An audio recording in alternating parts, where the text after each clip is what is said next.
Mas mayaman po ang Pilipinas kaysa sa Vietnam. Subalit higit pong maunlad ang Vietnam kaysa sa ating bansa. Bakit? Meron po silang ginagawang tama. Magpunta po kayo sa Vietnam, raw beauty pa ho yun eh. Marami pang ibibigay. Pero makikita mo na yung ganda. Wala pong, mas mayaman po ang Pilipinas sa Vietnam pero makikita mo, wala pong nanlilimos sa daan. Wala pong homeless na natutulog sa kung saan. Hindi po nagnulumahid o mukhang malagkit yung kanilang mga public places, public spaces, pati kalsada. May ginagawang tama ang bansang Vietnam kung bakit naman talaga kahit sa aspeto po ng turismo ay naungusan na tayo. No? So sa ating mga mahal na kabataan, kinabukasan po ninyo ng kabataang Pilipino nakataya rito. Record high at tipping point. Kabataang Pilipino, oras na gumising kayo manindigan magsama-sama. Higit sanang maganda, maunlad, payapa, kinabukasan may dignidad, may dangal, at mayroong dissenting pamumuhay that you all deserve. At malaking pagkukulang kung kagaya ko, yung mga kaedad kong Pilipino ay hindi natin po protektahan at ipaglalaban yung ating mga kabataan. Grabe na po ang nangyayari sa ating bansa. Record high at tipping point na po tayo. Record high na po ang korupsyon. Nasaan yung PhilHealth funds ngayong taong 2025? Huwag niyong kalilimutan yan. 0 pesos ang binigay na pondo ni Bongbong Marcos sa PhilHealth. 0. Itlog, bokya. Walang binigay na pondo. Atras tayo ng kaunti, 2024. Nasaan yung 60 billion pesos pera ng PhilHealth? Hindi po pera ng pamahalaan yan. Yan ay galing sa inyong mandatory monthly contribution. So 0 ngayon 2025, kinuhaan pa tayo ng 60 billion last year. Nasaan ang mga perang yan? PDIC funds. Tatandaan ninyo, 117 billion. They may have invested it somewhere, we do not know. Pero merong 117 billion na pondo ng PDIC. Ang nawala din at na-flag ito ng COA. Imagine niyo, zero funding for 2025. 60 billion na kinuha noong 2024. And another 117 billion. Bilyong-bilyong piso na po ito. No wonder we have reached itong record high na presyo palitan ng piso kontra dolyar. No wonder nasa tipping point na po tayo ng economic meltdown, economic collapse, economic crisis, inflation, lahat na economic and political instability. Dulot ng ng bangkaroteng lideratong ipinakita ni Bongbong Marcos, ng bangkaroteng administrasyon ng Marcos Jr. Yan po ang nagdudulot ng instability sa ating bansa. Nasaan na po yung 2.3 billion pera ng mga manggagawa sa pamahalaan? Yung mga lingkod bayan natin sa gobyerno, binabawasan po kayo ng inyong mandatory monthly contribution sa GSIS. Huwag niyong kalilimutan ito, yung halos 2 million employees ng gobyerno ng ating pamahalaan, whether national or local. Meron pong nawawalang 2.3 billion pesos na monthly contribution ninyo. Saan napunta ito? Matatandaan ninyo, sinabihan ng COA ang GSIS, isoli ninyo yung 2.3 billion pesos na pera ng mga manggagawa sa pamahalaan. Saan ito linagay? Makinig ko kayo, ang dami nito, milyon-milyon ang mga manggagawa sa gobyerno, local at national. Yung 2.3 billion ninyong pinaghihirapan ninyo kada buwan, yung inyong mandatory contribution, itong mga ganit sa GSIS, ininvest, that's the term, ininvest yung 2.3 billion pesos ninyo sa 3 listed companies. Magandang pakinggan, para higit lalago ang inyong 2.3 billion. Kung regular po sana ang transaksyon at investment. Hindi po regular ang naging transaksyon. Bakit kanyo? Yung 2.3 billion pesos sa pera ng mga manggagawa mula GSIS, ipinasok ng napakawalang hingyang GSIS sa 3 listed companies na hindi man nagbibigay ng dividendo nitong nakaraang 2 o 3 taon bago nila pinasok ang pera ninyo. Pag hindi ka nagbibigay ng dividendo, isang publicly listed company, ano ibig sabihin? Lugi. Meron bang kumpanyang lugi ang kayang magbigay ng dividendo? Pinasok ng GSIS yung 2.3 billion pesos ninyo.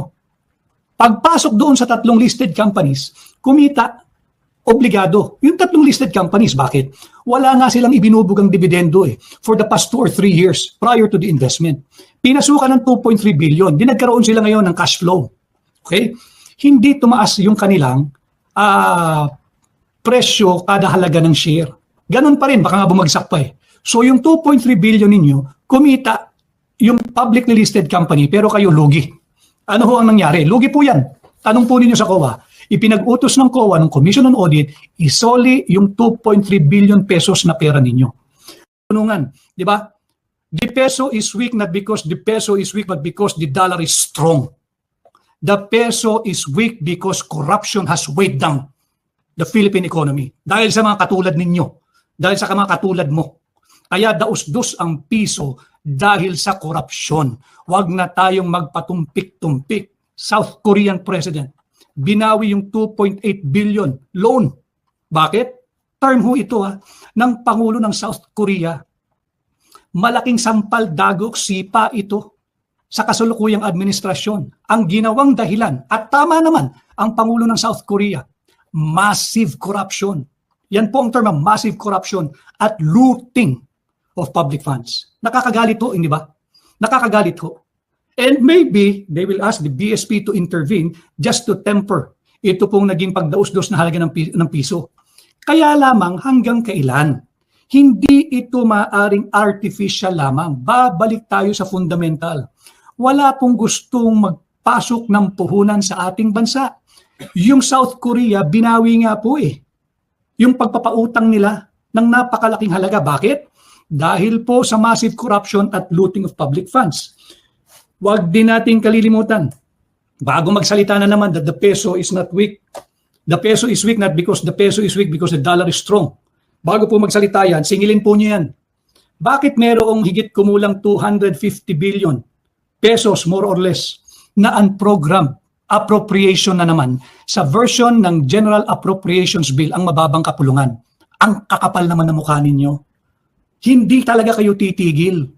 Panay pagnanakaw at korupsyon pa rin ang prioridad ninyo. Kanya nga nandito na tayo sa record high at tipping point.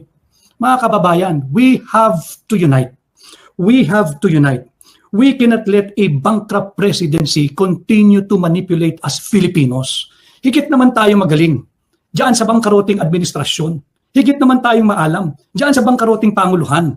Kinakailangan lang tayo magkaisa. Yung mga mamumuhunan, yung negosyante, yung investor, yung mga estudyante, yung mga banal, yung mga reliyoso, yung mga nasa academe, yung mga professionals, yung nasa healthcare.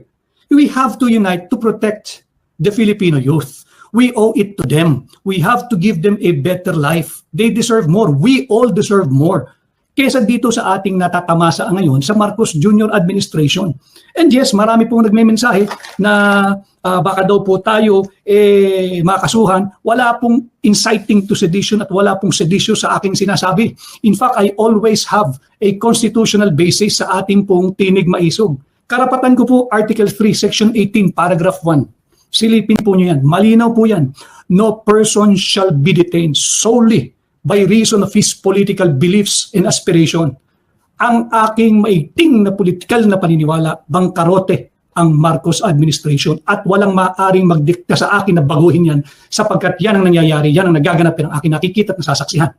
Wala ring maaaring mag-utos o magdikta sa akin na baguhin ko yung aking aspiration o yung aking hangad para sa ating mga kabataan at sa ating bansa. Ano yan? Na magkaroon tayong lahat, pero higit pa ang ating mga kabataan ng isang maunlad, payapa, progresibo, bukas na may dignidad, may dangal, at kaaya-aya.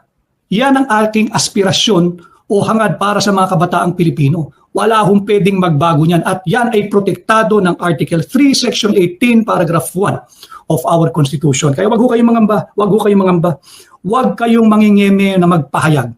For as long as it is within the framework of our Constitution, you were invested with this right. Wag ho kayong mangyeme. Ano? Sa laki ng iniutang nitong Marcos administration sa loob lamang ng 3 taon, tanungin ninyo, nasaan ang pera naming mga Pilipino? Bakit tayo umabot dito? Kami ang dapat magtanong sa iyo niyan. Wag mo kaming unahan ng padrama, pa-victim at meron pang paluha-luha, paiyak-iyak, peke naman. Wag ho tayo magpapadala. Eto ba yung pinagyayabang ninyo, pinaggastusan ninyo, papalit-palit pa ng logo na bagong Pilipinas? Ito ba ang bagong Pilipinas? May comment po dito, bangag na Pilipinas. Hindi po tayo dapat pumayag, hindi po bangag ang Pilipino, hindi po bangag ang Pilipinas. Bangkarote ang liderato, bangkarote ang namumuno, bangkarote ang administrasyon. Yan ba ang bagong Pilipinas? 59 pesos and 40 centavos to $1 nung nagbukas kanina ang trading sa mga bangko. Yan ba ang bagong Pilipinas? Nasaan ang flood control projects? Nawawala na rin po yan. Yan po yung ating sinisingil sa kasalukuyang administrasyon. And again, we should not let this bankrupt administration, this bankrupt presidency to continue manipulating us. Hindi po leading us. Wala pong liderato eh. Bangkarote nga ho eh. Tayo po, babalik tayo uli. Binanggit ko kanina, Article 3, Section 18, Paragraph 1. Babalik tayo sa fundamentals, sa basics. Article 2, Section 1. That the Philippines is a democratic and republican state. Sovereignty resides in the people and all government authority emanates from them. Nagmumula sa inyo. Ang sovereign power ay naninirahan sa bawat Pilipino. Hindi sa kasalukuyang administrasyon, society. Manindigan tayo, magkaisa tayo, yung ating mga kabataan, yung mga estudyante, kinabukasan ninyo ang ninanakaw dito. Hanggang kailan kayo magiging passive? Kumikilos na kayo, kumilos pang higit, sapagkat ninanakaw ang inyong kinabukasan. Yung ating mga nasa academe, yung ating mga negosyante, yung mga mangangalakal, yung mga business owners, yung mga professionals, doktor, abogado, inhinyero, mga guro, yung ating mga mahal na OFW at Filipino migrants. We have to unite before it's too late. Delikado po tayo. It's time to unite. It's time to stand together bago po natin makalimutan na daus-dus na ang ating bansa. We owe it to our young. We owe it to the Filipino youth. Let us not fail our youth. Yan po ang aking pakiusap sa inyo. Siyempre, hindi po natin maiiwasan. Pag-usapan, yung AFP, yung Armed Forces of the People, no? Yung Armed Forces of the Philippines. Alam ho ninyo, malinaw din ito sa Article 2, Section 3. Pakicheck ninyo, alam kong memorize niyo ito sapagkat ito'y bahagi ng inyong trabaho. Civilian authority is at all times supreme. Pakabigat na salita yun, supreme. Sukdulan po yun eh. Wala nang tataas sa supreme. Civilian authority is at all times supreme over that of the military. Ang trabaho ng AFP, yung Armed Forces of the People, is to protect the people and to protect and defend the state. Bangkarote na po ang taong bayan. Nanganganib na po ang Estado. Saan? Sa panlabas na banta? Hindi ho eh. Ang nakakalungkot, nanganganib ang kinabukasan nating mga Pilipino. Nanganganib ang ating Estado dahil sa kasalukuyang administrasyon. Magkaiba po yun ha. Iba ang gobyerno sa administrasyon. Ang gobyerno mananatili kahit sino pa ang administrasyon. Ang administrasyon panandalian lamang. Kanya sila'y may malinaw na termino. Subalit, bangkarote po ang Panguluhan. Bangkarote ang administrasyon. Bangkarote ang liderato. Pag hindi tayo kumilos at patuloy na mag-ingay, magiging bangkarote po ang ating bansa, ang ating lahi bilang Pilipino, bilang bansang Pilipinas. Mag-isip po kayo. Malinaw po yan. Nasa bingit na po ng alanganin at pagkabangkarote ang tao at Estado. Anong gagawin natin? Hayaan lang natin ang bangkaroting administrasyon? Di ba? Iba ang gobyerno. Walang nananawagang pabagsakin ng gobyerno. Ang gobyerno ay mananatiling gobyerno. Malinaw yan. Article 2, Section 1, that the Philippines is a democratic and republican state. Mananatiling demokratiko at representative ang Estado ng Republika ng Pilipinas. Ang AFP, hindi po kayo armed forces of the politicians. Hindi po kayo armed forces of the plunderers. Kayo po ay armed forces of the Philippines. Armed forces of the people. Tagilid po ang tao, tagilid ang Estado. Dahil bangkarote ang namumuno eh. Bukod sa ekonomiya, hindi rin tayo dapat magpagamit sa dayuhang interes. No? Huwag tayong magpapagamit sa dayuhang interes. Katulad ng ating nagiging nasasaksihan ngayon, ang Pilipinas ay aktibong aparato sa ilalim ng Marcos Jr. Administration. Tayo ay naging aktibong aparato ng banyagang interes sa pamamagitan ng EDCA. Itong EDCA, alam mo ninyo, ang ginagawang EDCA sites, ang layunin niyan ay maglunsad primarily ng isang economic war ang Estados Unidos laban sa China. No? Ang Amerika kasi all this time Busy sila kakabuild ng kanilang military. Pinabayaan nila yung ekonomiya nila. Ang gusto ko kasi nila world dominance eh. Kikita naman natin ngayon eh, bully eh. Pag sinabi niya 20% taripa mo, wala kang magagawa. Pero may pumapalag na, maliban sa Pilipinas. Ano? So yung EDCAng yan, po'y pumayag tayo eh, maging aktibong aparato ng banyagang impluensya ng Estados Unidos para isulong yung kanila economic war. Yung economic war na yan, buti kung hanggang dyan lamang. Paano kung mauwi sa isang naval or military warfare? Tangan-tangan po tayo. Bakit? Nagpagamit tayo sa Amerikano eh. Di ba? Paano pag nagkaroon ng isang full-blown naval or military war or both against China, yung kanilang prepositioning na economic war lamang, kung hindi maaawat yan, paano ang Pilipino? Record high na yung ating pagkakautang. Record high na yung presyo, yung palitan ng dolyar sa piso. Record high na yung nakawan. Tipping point pa tayo. Tipping point ng ano? Pati nitong napipintong digmaan. Nagpagamit po tayo eh. Launching pad tayo ng Amerikano eh. Alam mo ninyo, yung pinagyayabang ng Chief of Staff ng AFP, naaabot daw yung missile ng Amerikano o natin papuntang China, napakakitid po ng pag-iisip mo eh. Nakita mo yung nangyari sa Israel at Iran? In-underestimate ng Israel at Amerika ang Iran. Pinaulanan nila ng missile. Ano ginawa ng Iran?